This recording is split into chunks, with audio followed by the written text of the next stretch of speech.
আলহামদুলিল্লাহ। আল্লাহ পাক নবী জনাবে মুহাম্মদ রাসূলুল্লাহ সাল্লাল্লাহু আলাইহি ওয়াসাল্লাম উম্মত করো। আল্লাহ সুবহানাহু ওয়া তাআলা দরবারে শুকর ও সুজুদ যে আল্লাহ রাব্বুল আলামিন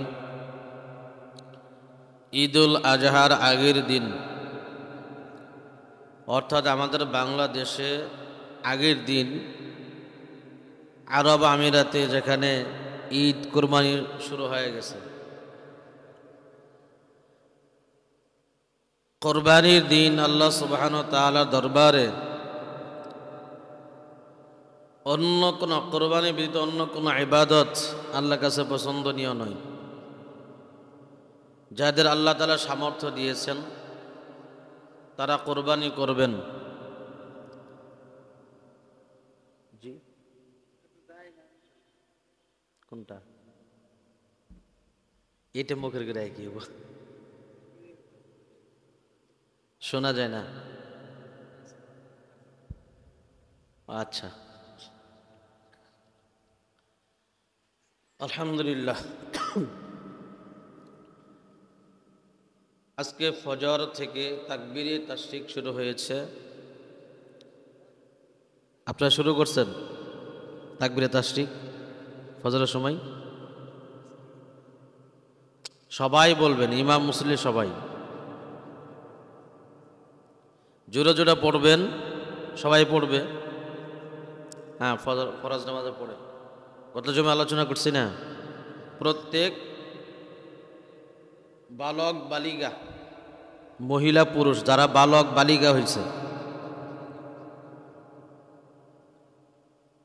তাদের উপরে 13 তারিখ আসর পর্যন্ত এই তাকবীরে তাশরিক পড়া ওয়াজিব। এমনি বেশি বেশি পড়তে পারবেন, কম পক্ষে প্রত্যেক ফরজ নামাজে পড়ে একবার পড়া। বেশি বেশি পড়তে পারবেন, পড়তেই থাকবেন, সমস্যা নেই। কিন্তু প্রত্যেক ফরজ নামাজের পরে একবার করে পড়া কি জোরে জোরে পড়বেন। আল্লাহু আকবার, আল্লাহু আকবার, লা ইলাহা ইল্লাল্লাহু, আল্লাহু আকবার, আল্লাহু আকবার, ওয়ালিল্লাহিল হামদ। আল্লাহু আকবার, আল্লাহু আকবার, লা ইলাহা ইল্লাল্লাহু, আল্লাহু আকবার, আল্লাহু আকবার, ওয়ালিল্লাহিল হামদ। বেশি বেশি নিজেরাও পড়বো, মা বোনরা যারা শুনতেছেন আমরা তারাও পড়ব। প্রত্যেকের উপরে ওয়াজিব, এটা আদায় করে থাকবে। 23 অক্ত গত জমায় আমি এটারই আলোচনা করিয়েছি। আমরা ইনশাল্লাহ খেয়াল করব, তাহলে একজনের মনে না থাকলে আরেকজন মনে পড়তে থাকলে এমনি মনে হয়ে যাবে তাকবীরে তাশরিক। আল্লাহ, যাই হোক, আল্লাহ সুবহানাহু ওয়া তাআলা আপনাকে আমাকে কোরবানির সময় গুরুত্বপূর্ণ আমল দিয়েছেন। ঈদুল আজহা মুসলমানদের জন্য প্রধানতম ধর্মীয় দুটি উৎসব, ঈদুল ফিতর আর ঈদুল আজহা। আনন্দের, যেখানে আনন্দ বয়ে আসে। যদি আনন্দই না আসতো তাহলে দেখবেন শত কষ্ট করে নারীর টানে বাড়ির পানে আসতেছে না, শত কষ্ট করে। এই কষ্টটা কষ্টই মনে হয় না। এই কষ্টটা যে বছর অন্য কোনো সময় কোনো ছুটিতে হইতো, মানুষ আসতে চাইতো না। এত কষ্ট করে যাওয়া কি দরকার, একদিনের জন্য যায় লাভ নেই। কিন্তু ঈদুল ফিতরে আসুক বা না আসুক, ঈদুল আজহাতে সবারই আলাদা একটাই থাকে যে না, বাড়িতে যাওয়া লাগবে, বাড়িতে যাওয়া দরকার।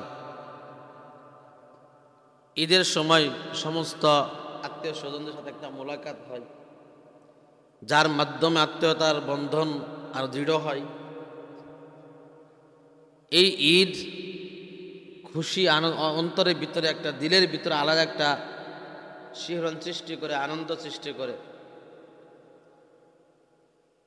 তবে কোরবানির ঈদ, ঈদুল আজহা কোরবানি ত্যাগের, এই নিয়ে গত জুমাতে কিছু আলোচনা আমি করেছি। প্রত্যেক আলোচনার আগে একটা আলোচনা দেখেন, একটা হলো তাকওয়া আর একটা হলো জায়েজ। দুইটা জিনিসের সম্পূর্ণ আলাদা একটা অবস্থান। কিন্তু আলোচনার আরেকটা বিষয় আপনাদের খেয়াল রাখতে হবে, কোনো বিষয় যদি ক্লিয়ার বুঝে না আসে, কোনো মাসআলা বুঝে না আসলে সেটা প্রশ্ন আকারে দিয়ে আবার বোঝাই নিতে পারবেন। কিন্তু পরিপূর্ণভাবে না বুঝলে, না বুঝে এটাকে প্রচার প্রসার করা, ফিতনা সৃষ্টি হওয়ার আশঙ্কা আছে। আল ফিতনাত আকবার মিনাল কতল, ফিতনা সৃষ্টি করা হত্যার চেয়েও অপরাধ। এমন যদি হয় যে কোনো কারণে ফিতনা সৃষ্টি হওয়ার সম্ভাবনা আছে, তাহলে ওই কারণটা বিরত থাকাই ভালো, কেন ফিতনা সৃষ্টি করা যাবে না। ফিতনার মাধ্যমে ভ্রাতৃত্ব বন্ধন ছিন্ন হয়, এক মুসলমান আর এক মুসলমানের সাথে সম্পর্ক ছিন্ন হয়, এক মুসল্লি আর এক মুসল্লির সাথে সম্পর্ক ছিন্ন হয়, মুসল্লি ইমাম খতিবের সাথে সম্পর্ক ছিন্ন হয়, দূরত্ব সৃষ্টি হয়।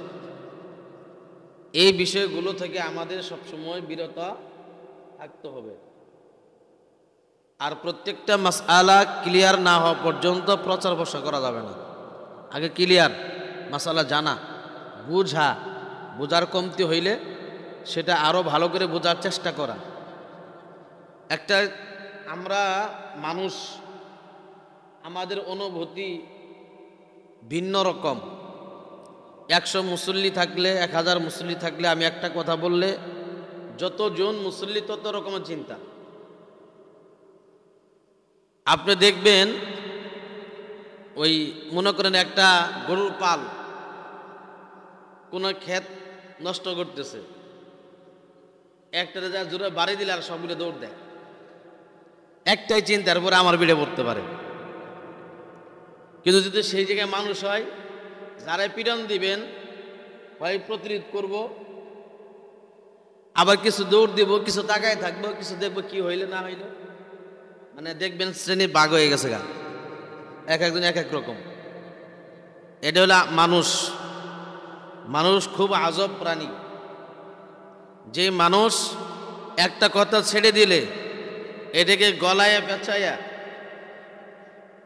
রং লাগাইয়া এমনভাবে বড় করা হবে যার মাধ্যমে বিশাল আকার ধারণ করে। এটা আমাদের হয়। আশরাফ আলী থানভী রহমতুল্লাহি আলাইহি লেখেন, ইবলিসে কোন এক বাড়ির ওই যে কি বলে আমাদের বেড়া কয়, আপনাদের কি জানি বলে, এই দেয় না কোনা ই দেয় কি দেউর বেড়া এরকম দেউরি, ওখানে একটু গুড় বা চিনি ভাড়ায় দিছে। যে গুড় চিনির পাইলে, গন্ধ পাইলে তো পিপিলিকে দূর, সেখানে পিপিলিকে যায় ওখানে আস্তে জমা হয়েছে। এই জমা হওয়া দেখা একটা কবুতর বা পাখি ওখানে অনেকটা পিঁপড়ে দিয়েছে, খাওয়ার জন্য এখানে গেছে। খাওয়ার জন্য গেলে এখন যায় যে মনে করেন হাত দিছে, ওই দেউর যেটা পড়ে গেছে, পইটা বাড়িওয়ালার কোনো জিনিসের ক্ষতি হয়েছে, বাড়িওয়ালার কোনো জিনিসের কি হয়েছে, ক্ষতি হয়েছে। এখন এটা ফেলাইলো কে, যে পাশের বাড়ি আব্দুল করিমের একটা কবুতর, এটা এসে ওখানে দিয়ে দিছে। হ্যাঁ, এর কবুতর এখানে এই করলো কেন? এই যে আস্তে আস্তে দুজনের শুরু হয়ে গেল, শেষ পর্যন্ত মারামারি কাটাকাটি লাগাইছে কি শুধু এতটুকুন গুড়। আস্তে আস্তে পিপিলিকা আসছে, পাখি আসছে, পড়ে গেছে, মানুষের ভিতরে তর্ক বিতর্ক, হানাহানি, মারামারি পর্যন্ত খুনাখুনি হয়ে গেছে। এলো অবস্থান। গুড় তো লাগাই দেওয়া লোকের অভাব পড়বে না, কিন্তু এটাকে সারানো লোকের খুব অভাব। এটা আমাদের সবসময় খেয়াল রাখা লাগবে যে আমার কোনো কথার মাধ্যমে যেন এমন কিছু সৃষ্টি না হয়, তৈরি না হয়, যার মাধ্যমে ফিতনার আবির্ভাব হবে। এটা আমাদের খেয়াল রাখতে হবে সবসময়। আল্লাহ লা ইলাহা ইল্লাল্লাহ। এজন্য আসেন, আগামীকালে কোরবানির ঈদ। কোরবানির ঈদের প্রধান কাজ হলো কোরবানি করা, নামাজে পড়ে ঈদগাহার ময়দানে যাব, তাকবীরে তাশরিক বেশি বেশি পড়তে থাকবো, জোরে জোরে আল্লাহু আকবার, আল্লাহু আকবার, লা ইলাহা ইল্লাল্লাহু, আল্লাহু আকবার, আল্লাহু আকবার, লিল্লাহিল হামদ। আবার আরেকটা জিনিস খেয়াল করবেন, খুতবা যখন দিবে, খতিব সাহেব যখন ঈদের খুতবা দিবে, খুতবার ভিতরে আল্লাহু আকবার, আল্লাহু আকবার পড়তেছে, আপনি জোরে জোরে পড়তেছেন, এটা না। আপনি পড়লে সর্বোচ্চ নিম্ন সুরে পড়তে পারেন, সেখানে আওয়াজ দিয়ে পড়বেন না। এক রাস্তা দিয়ে আমরা যাব, আর এক রাস্তা দিয়ে আমরা আসার চেষ্টা করব। আর যারা আমরা কোরবানি করব, প্রথম খানাটা কোরবানির গোশত দিয়ে খাওয়া উত্তম। এটা ফরজ ওয়াজিব না, প্রথম খাবারটা কি করা, এটা করা। তারপরে দেখেন, আমি একটা জিনিস বলছি, দেখেন কোনো ব্যক্তি যদি এমন সামর্থ্য, এমন অবস্থা হয়, পারিবারিক অবস্থা, এত সদস্য জনসংখ্যা যে একটা ছাগল কোরবানি দিতে তার পুরাটাই লাগবে, সে কিন্তু পুরাটাই খাইতে পারবে, এটা কিন্তু নাজায়েজ না। এটা কিন্তু কি না, নাজায়েজ না। কাউকে দিল না, তার পুরাটাই লাগবে, সে খাইতে পারবে, সমস্যা নাই। এটা কিন্তু খেয়াল রাখতে হবে। আর একটা হলো তাকওয়া। তাকওয়ার ব্যাপারটা নিয়ে আমি আলোচনা করছিলাম যে দেখেন, গত জুমার আগে জুমা বলছি যে আমরা যে এই যে তিনটা ভাগ করি, এটা কিন্তু ওয়াজিব ফরজ না, এটা আমাদের খেয়াল রাখতে হবে সবসময়। এটা কি না, ওয়াজিব ফরজ না, সামাজিকতা মুস্তাহাব একটা বিষয় আমাদের এইটা। আবার এইটার আমল এত কঠোরভাবে করা উচিত হবে না যে শরীয়ত বহির্ভূত হয়ে যায়, খেয়াল করতে হবে। যেমন আপনি দেখেন আমাদের এই আশেপাশে আমাদের এগুলো সমাজে একটা সামাজিকতা আছে, কিন্তু শহরের দিকে দেখেন ওনারা কোরবানি করে সাথে কি করে, ওই যে কিছু গোশত নিয়ে দরজার কাছে বসে থাকে, মানুষ যায় সিরিয়াল দিয়ে এক দুই টুকরা করে দিয়ে দেয়। এই বলে কি তাদের কোরবানি হবে না? এটা খেয়াল করতে হবে, এটা হবে না, হবে। তবে আমাদের উত্তম হলো যে আমরা যেইভাবে কোরবানিটা সামাজিকভাবে করি, এর মাধ্যমে সামাজিক একটা ভ্রাতৃত্ববোধ পয়দা হয়, তৈরি হয়, আমাদের আত্মীয় স্বজনদের সাথে একটা সম্পর্ক তৈরি হয়। কারণ হইলেও দেখবেন যে কোনো ব্যক্তিকে যে ভুলে ওর ইচ্ছা ওর ইচ্ছায় যদি কেউ না দেয়, এটা মন খারাপ করে যে সবাই দিল, আমি তো আত্মীয়, আমরা দিল না। আর দিলে তার মনে কি হয়, এটা খুশি হয়, হয় কি হয় না, যে আমাকে স্মরণ করছে। তো এই ক্ষেত্রটা যে আমি বলছিলাম গত জুমাতে, যে যারা আমরা সামর্থ্যবান, প্রতিদিন প্রতি সপ্তাহে কিনতে পারি গোশত, যারা কোরবানি দিচ্ছে, আমরা তাদের না দিলেও যাদেরকে চলবে তাদের না দেওয়া থেকে বিরত থাকবো। তাইকে যারা গরিব থাকবে, আত্মীয় স্বজন হবে, তাদের একটু বাড়ায় দিই। যারা কোরবানি দেয়, আমি গত জুমার যে ইটা বলছিলাম সেটা হলো যারা কোরবানি দিচ্ছেন তারা তো সামর্থ্যবান, তাদের না দিলেও সমস্যা নাই। আর দিলে পাপ হবে, এটা তো আমি বলিনি। দিলে পাপ হবে এটা বলছি, গুনাহ হবে না, গুনাহ হবে না। হাদিয়া তোফা তো দিতেই পারেন আপনি, সমস্যা কি? হাদিয়া দিবেন না, কাউকে মোহাব্বত করে হাদিয়া দেওয়া তো সুন্নত। তবে হাদিয়া তিনটা সুন্নত আছে। কয়টা? তিনটা শর্ত। হাদিয়া দেওয়ার সুন্নতের মধ্যে কয়টা শর্ত? তিনটা শর্ত। এক নম্বর, হালাল মাল হওয়া লাগবে। কি হওয়া লাগবে? হালাল মাল হওয়া লাগবে। দুই নম্বর, তৌফিক অনুযায়ী দেওয়া লাগবে। জজবাই দিলে হবে না, বিষয়টা খেয়াল রাখবে। জজবা করে দেয়া ফেলাইছেন, হুজুর সাথে সাক্ষাৎ হয়েছে, প্রদীপ সে রাস্তার মধ্যে পকেটে যা যা সব দিয়ে দিছে, পরে দিয়ে পড়া পারা নাই। কোনো ব্যক্তিকে আপনি দিতে পারবেন, মোহাব্বত ভালোবাসার কারণে দিতে পারবেন, এই তিনটা শর্ত মেনে। এজন্য এটা কিন্তু আমি বলি নেই যে তাদেরকে দিলে গুনাহ হবে না। আমরা যদি এরকম কাছে সমর্থন হয়, যদি মাইক না করে বা খাতা চেষ্টা না হয়, এমন হয় যে না দিলে কোনো সমস্যা নাই, সে বুঝবান হয়। যদি একটা মাসালা নামাজের কাতারে একটা মাসালা দিলে খেয়াল করবেন, মনে করেন নামাজে একটা কাতার পরিপূর্ণ হয়ে গেছে, আমাদের কি হচ্ছে, মাসালা পরিপূর্ণ হয়ে গেছে, অর্থের নামাজে আপনি দাঁড়ায় গেছেন এবং সামনে পিছনে কাতারে একটা কাতার কি হয়েছে, পরিপূর্ণ হয়ে গেছে, আপনি পিছিয়ে আসছেন, আপনি এক কাতারে আছেন, তখন মাসালা হলো সামনে থেকে একজন ডান দিয়ে পিছনে নিবে, সামনে থেকে একজন ডান দিয়া পিছনে নিবেন। তবে একটা আরেকটা শর্ত কি, যদি ফেতনার আশঙ্কা থাকে, সে যদি না বুঝে তখন আপনাকে এক কায়দায় নামাজ পড়ে। আগে কি বলছে, একজন টান দিয়া পিছনে নিবেন, কিন্তু যদি ফেতনার আশঙ্কা থাকে, কিন্তু না বুঝে মাসালা যদি অবগত না থাকে, তাহলে কি করবো, একাই নামাজ পড়বো। ইমামের পিছনে কে থাকবে সব সময়, যিনি ইমামের নামাজ সমস্যা হইলে নামাজ পড়ানোর যুক্ত থাকে। আমরা কি করি, ইমামের পিছনে এমন ব্যক্তিরা দাঁড়াই বলি যে মনে করেন কি বলবো, যদি একামত দিতে বললেন, আমি বলি একামত দিলে আকামত, আকামত আমি বলি একামত দেন, এগুলো আকামত দিন। এই যে বলি যে মানে কি সব গান কি বলবো, এখন 30 বছর ধরে নামাজ পড়ে, এখন একই বছর 30 বছর 50 বছর 20 বছর নামাজ পড়ে, এই কামাত প্রত্যেক দিন শুনতেছে, এখনো পর্যন্ত ঠিক হয় নাই। দুনিয়ার সব ঠিক হয় না, আমাদের ব্যবহার আছে, আমাদের দিকে ব্যবহার আছে। সহি করে আল্লাহু আকবার, আল্লাহু আকবার, এটা আল্লাহু আকবার, দেখবেন সেখানে আল্লাহু আকবার, আল্লাহু আকবার অধিকাংশ জায়গায়। আর গ্রাম এলাকাতে অধিকাংশ জায়গায় দেখবেন যে মুয়াজ্জিন সাহেব আযান শুরু করে দেয়, কোন জায়গায় যে কি অবস্থা কি আছে আল্লাহই ভালো জানে, কি অর্থ কি বলতেছে যে নিজেই জানে না।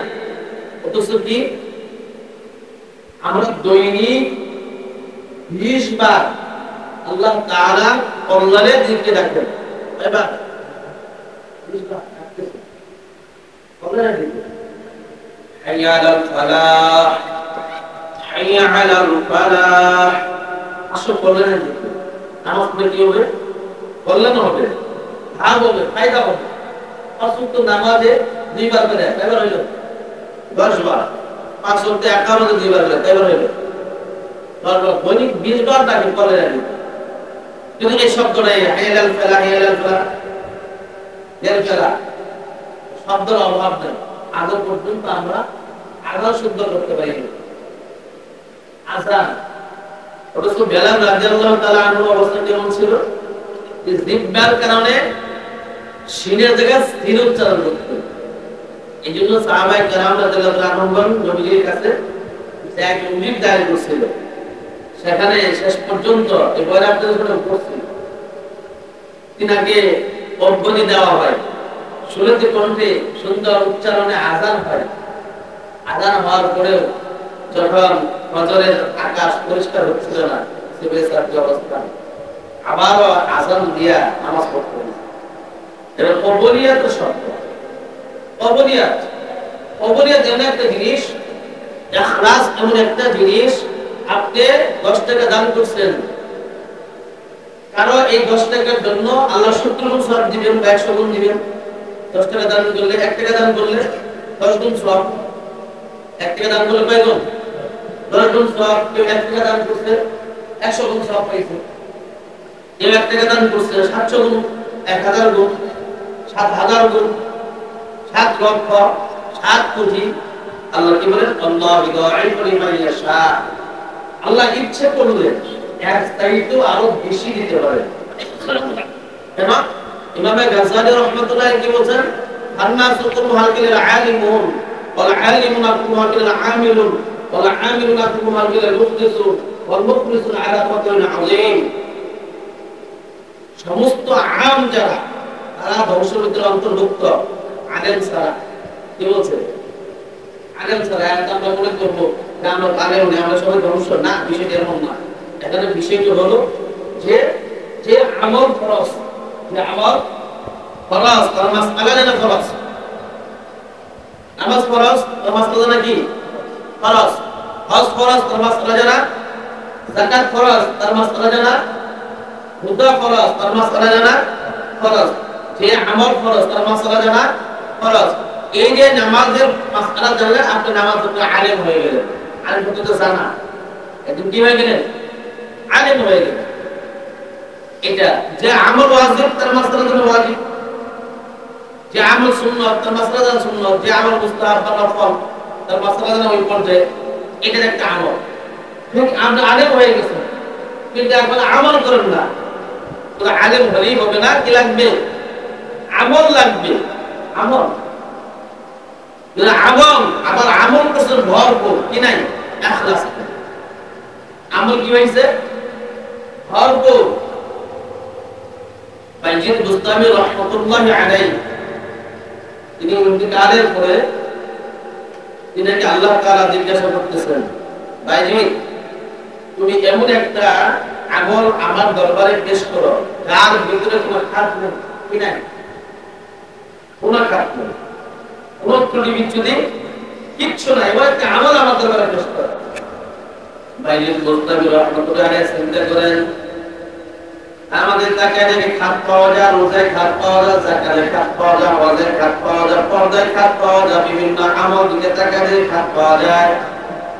অনেক চিন্তা ফিকির করার পর এই সিদ্ধান্ত তিনি উপনীত করেন যে আমার ঈমানের মধ্যে কোনো খাত নাই, ঈমানের মধ্যে কোনো খাত নাই, ঈমানের মধ্যে কোনো খাত নাই। আল্লাহ দরবারে পেশ করলেন, আল্লাহ আমার কাছে এমন একটা আমলই আছে যেটার নাম হলো ঈমান, এই ঈমানের মধ্যে আমি কোনো খাত খুঁজে পাই নাই। বাইজিদ বুস্তামি রাহমাতুল্লাহি আলাইহি বলেন, এই কথা বললাম না তো ধরা খাইলাম। কেন? আল্লাহ তাআলা স্মরণ করায় দিলেন, লাইলাতুল লাবানের কথা তোমার কি মনে নাই? ভোরের রাত্রির কথা কি তোমার মনে নাই? দুধের রাত্রিতে কি হয়েছিল? রাত্রে দুধ খাইছে, পেট খারাপ হয়েছে। এই জন্য বলছিলাম কি দুধের কারণে পেট খারাপ হয়েছে, এত দুধ খাইছিলাম। দুধের কোন শক্তি আছে? পেট খারাপ হওয়ার কোন শক্তি দুধের আছে? আল্লাহ যদি দুধকে হুকুম না দেন কোন প্রতিক্রিয়া সৃষ্টি করতে পারবে না। আমরা রোগ হয়, শারীরিক রোগের জন্য ডাক্তারের কাছে যাই, ডাক্তার প্রেসক্রিপশন লিখে দেয়, ডাক্তারের প্রেসক্রিপশন লিখে সেখানে নিয়ম কানুন লিখে দেয়, ফার্মেসি থেকে ওষুধ কিনে আইনে খাই। একই রোগের দুই ব্যক্তির মধ্যে দেখা যায় একজনের রোগ নিরাময় হয়ে গেছে, আর একজনের রোগ বৃদ্ধি হয়ে গেছে। একই রোগ। কেন? আল্লাহ ওই ওষুধকে বলে দিয়েছে তুই তার চিকিৎসা, তার ওষুধের নিরাময়ের দিকে চলে যা, তার অসুস্থতা দূর করে দে। ওই ওষুধকে আরেকজনকে বলে দিয়েছে তার অসুস্থতা দূর করে বৃদ্ধি করে দে। ওষুধের কোনো ক্ষমতা নাই। আমাদের একটা মাসআলা বলে অনেক জায়গায় তো তাবিজ দেওয়া জায়েজ কি জায়েজ না? তাবিজ দেওয়া জায়েজ কি? কেউ একজন ফতোয়া দেওয়া বলেছে শিরক হারাম। বিশেষ করে আহলে হাদিস লামাজের মুফতি আছে পুরা হারাম হারাম না। আমি ওষুধ যে উদ্দেশ্যে খাই তাবিজও সেই উদ্দেশ্যেই ব্যবহার করি। যদি ওষুধ খাইলে শিরক না হয়, তাবিজ ব্যবহার করে শিরক হবে না। তবে শর্ত আছে, শিরক জাতীয় কিছু থাকা যাবে না, শিরক জাতীয় কিছু থাকা যাবে না, একটা শর্ত আছে। এই বিষয়গুলো কোন একটা আলোচনা বিস্তারিত ইনশাআল্লাহ করলে জাস্টেন না কত দিয়ে দিছে না ভালোভাবে বলবেন না।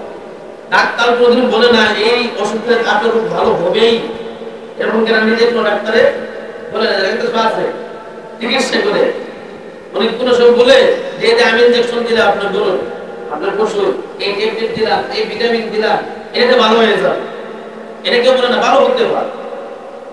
ভালো হতে পারে মানে কি? আল্লাহ যদি চান, ইনশাআল্লাহ আল্লাহ যদি চান তাহলে কি হবে? ভালো হবে। আর আল্লাহ যদি না চান অনেক পশু মারা যায় না, চিকিৎসা করার পরেও একই চিকিৎসা একটা গরু মরে গেছে আর একটা গরু ভালো হয়ে গেছে, একই চিকিৎসা একজন মানুষ ভালো হয়ে গেছে আর একজন মানুষ বেশি হয়ে গেছে মারা গেছে। হয় তারা কোনো ডাক্তার বলে না যে এই রোগ এই চিকিৎসা দ্বারা কি হবে ভালো হবে, এটা বলে না। ভালো হতে পারে আসলে আমরা দোয়া চেষ্টা করি, আমাদের সাধ্য যতটুকু আছে চিকিৎসা করা আমরা বলে দিচ্ছি, বাকি আল্লাহ বলে দিচ্ছে, ডাক্তার বলে দেয়। এই জন্য অনেক আছে ডাক্তার বলে দিচ্ছে এতদিন বাঁচবো, তার মধ্যে 10-12 বছর হয়ে গেছে, 10-12 বছর হয়ে গেছে। অনেক ঘটনা এরকম আছে। এই জন্য বলার এটা না, এটা এর উদ্দেশ্য টাকা অগ্রিম ভরা লাগে, তারপরে ব্যবহার করা লাগে, এই যে বিল দেওয়া লাগে। আর এই যে দিনে যে আলো দিচ্ছেন আল্লাহ তাআলা, এই যে 12-14 ঘন্টা পরিমাণ যে আলো দিতেছেন, কোনো চার্জ নিছেন আল্লাহ কোনো দিন? চাইছেন? তুমি রাত্রে আলোর জন্য কিছুক্ষণের জন্য কিছু খাওয়া দাওয়া করবা, একটু কথা বলবা, বা কোনো প্রয়োজনে হাজত পূরণ করবা, এই জন্য তোমার মাসে মাসে শত শত টাকা ব্যয় করতে হয়। আর আমি যে আলো বাতাস তোমাকে দিলাম, এর জন্য কয় টাকা ব্যয় করছো? ওয়াইন তাউদ্দু নি'মাতাল্লাহি লা তুহসুহা।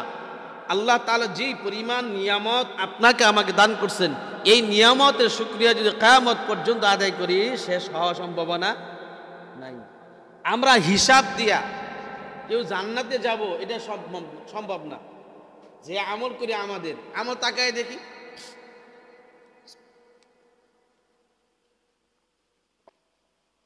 খুশু খুজুর একটা নামাজের অবস্থান। খুশু খুজু কি? বাহ্যিক বিতর্গত, বাহ্যিক বিতর্গত। আর বাহ্যিক আমরা তাকায় দেখি সুন্নত নাই, দাড়ির সমস্যা, টুপির সমস্যা, জামার সমস্যা, ওজুর সমস্যা, কত ধরনের সমস্যা। বিতর্গত তো খবরই নেই। তাহলে এরপরেও আমরা যে নামাজ কালাম করে পড়ি, আমরা বড় আশা করি আমি তো বড় নামাজি, আমি বিশাল নামাজি, আল্লাহ আমার মাফ করবো না, করবো কারে? না না, এত সোজা না। আল্লাহ দয়া করে যে মাফ না করেন, দয়া করে মাফ না করলে মাফ পাওয়ার সম্ভাবনা নাই।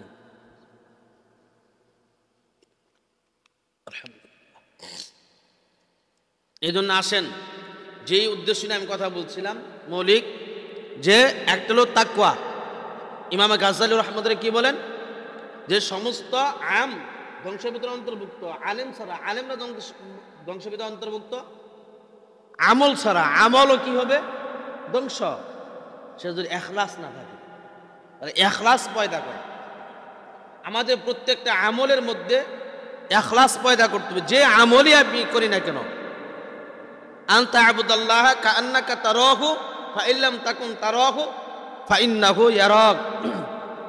ইখলাস এইভাবে পয়দা করা, অবস্থা এইভাবে পয়দা করা, ইহসান এইভাবে পয়দা করা, আমি প্রত্যেকটা ইবাদতের সময় এই খেয়াল করব আল্লাহকে আমি দেখতেছি। এই খেয়াল যদি ভিতরে না আসে, অন্তত এই পরিমাণ খেয়াল আমাকে করতে হবে যে আল্লাহ আমাকে দেখেন। এই অবস্থা যদি আমার ভিতরে তৈরি হয়, তাহলে সে আমল আল্লাহ মনে হবে যে আল্লাহ তাআলার কাছে মনে গ্রহণযোগ্যতা পাবে, এরকম একটা অবস্থান।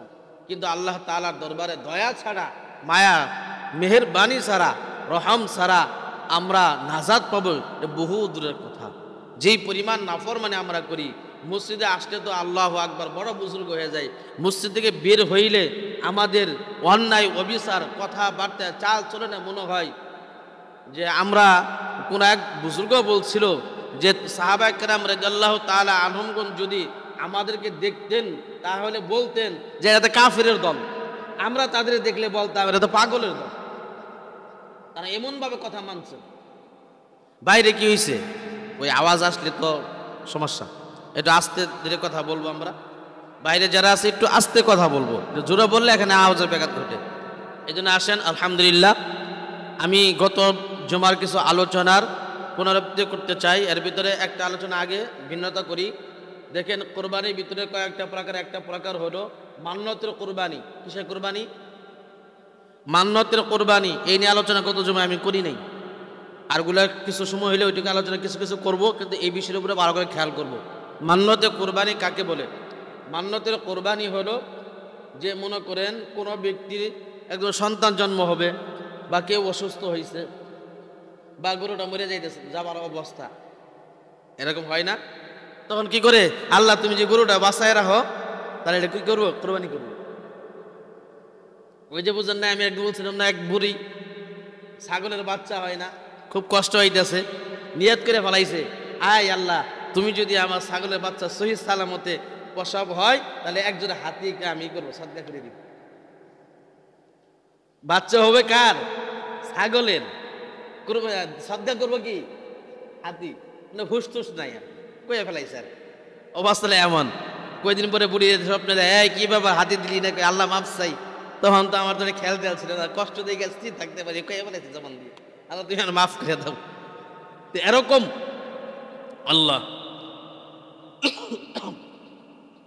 আমাদের সব সময় খেয়াল করতে হবে যে মান্নত, আমরা এরকম যে মান্নতের কোরবানি, যেগুলো মান্নতের কোরবানি গোশত কিন্তু নিজে খাইতে পারবে না, এটা খেয়াল করবেন। কোনো বন্টন নাই এখানে।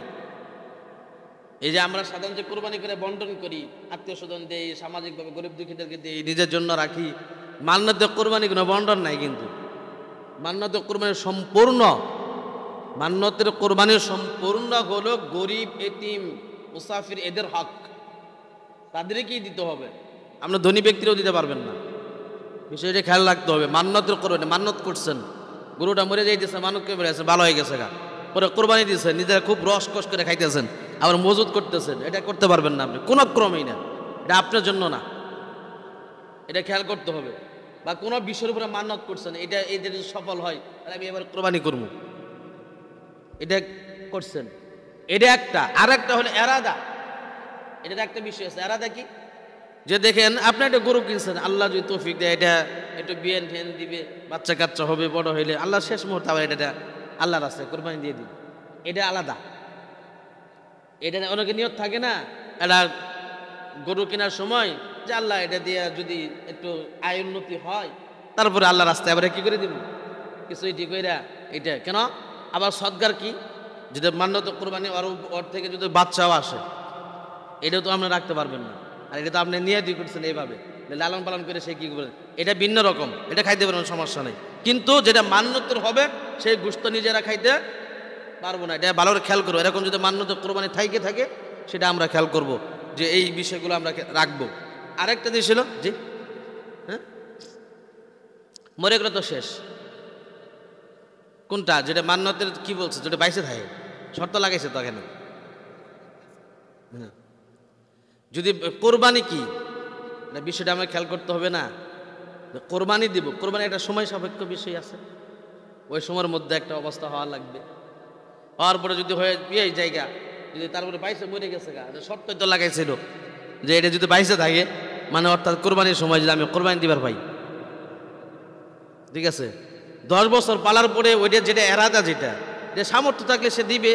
যেমন একটা মাস আনা আছে, দেখেন যে কোনো ব্যক্তির উপরে ওয়াজিব কোরবানি, কোনো ব্যক্তির উপরে কি ওয়াজিব কোরবানি, সে ব্যক্তি পশু কিনছে, পশু কেনার পরে পশুটা হারায় গেছে, কি হয়েছে, হারায় গেছে, আরেকটা পশু কিনবে, আরেকটা পশু কিনবে, কেনার পরে দেখলো যে দুইটা ওই পশুটা পাওয়া গেছে, তখন তার জন্য যে কোনো একটা করলেই হবে, চলবে।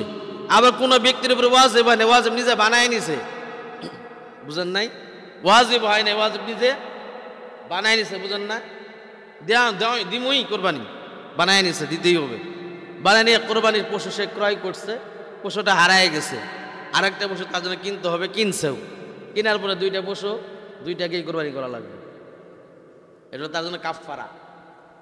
যা শরীয়ত তো তোমার উপরে জুলুম করে নাই, তুমি জুলুম নিজের উপরে টাইনে নিয়ে আসছো কেন, বুঝাতে পারছি কথাটা, এই বিষয়গুলো।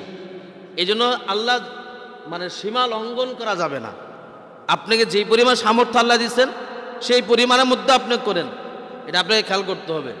আরেকটা জিনিস খেয়াল করবেন, গত বছর এটা আরেকদিন বলছিলাম জানি না, আমার খুব কাছের একজন মানুষ, তাকে আমি জিজ্ঞাসা করি 2.5 লাখ টাকার গরু বেচছে, লালন পালন করে কি লাগছে, 2.5 লাখ টাকার গরু বেচছে।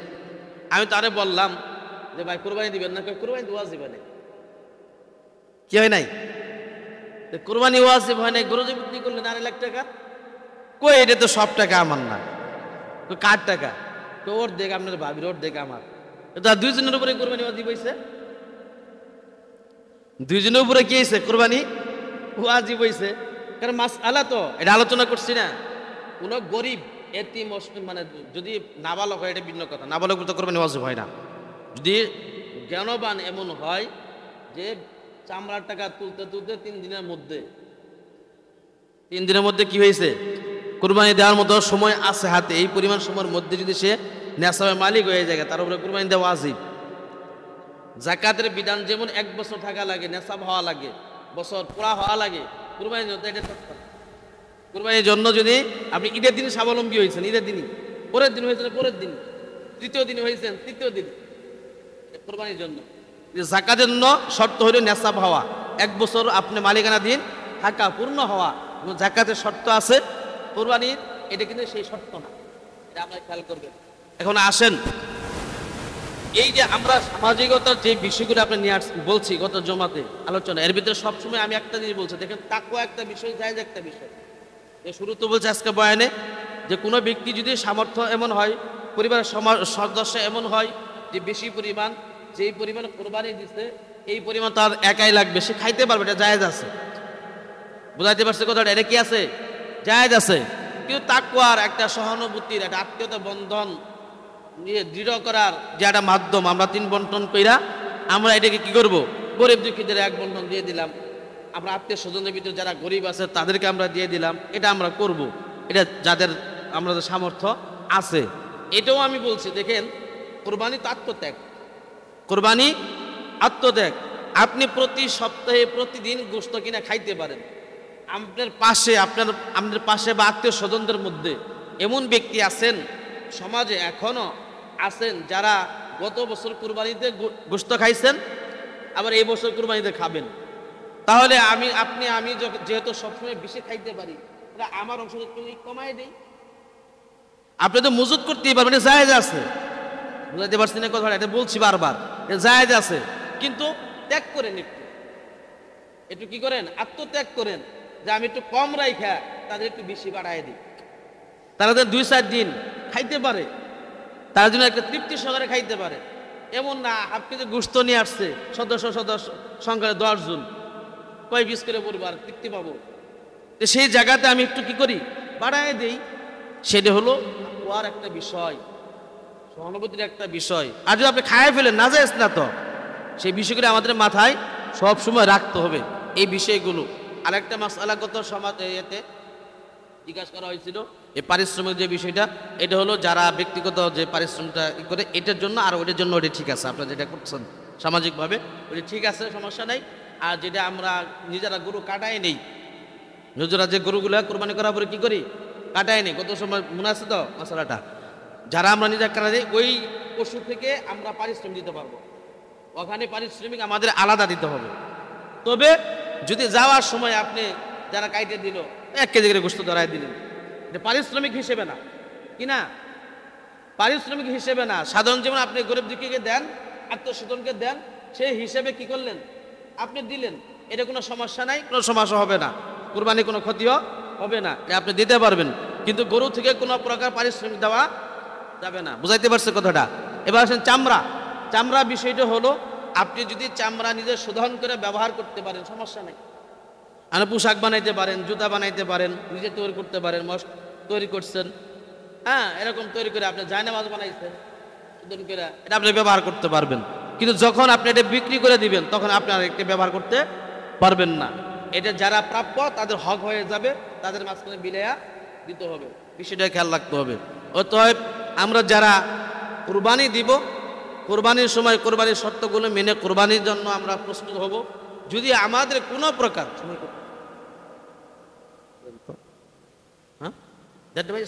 আলোচনা শেষ করে দিচ্ছি, আমাদের একটা জিনিস খেয়াল করব, যে আমরা যদি নিয়ত কোনো প্রকারে খারাপ থেকে থাকে, বা শয়তানে যদি আমাদের ধোঁকা দিয়েও থাকে, আমরা আজকে থেকে নিয়ত করব একমাত্র ইন্না সলাতি ওয়া নুসুকি ওয়া মাহইয়ায়া ওয়া মামাতি লিল্লাহি রাব্বিল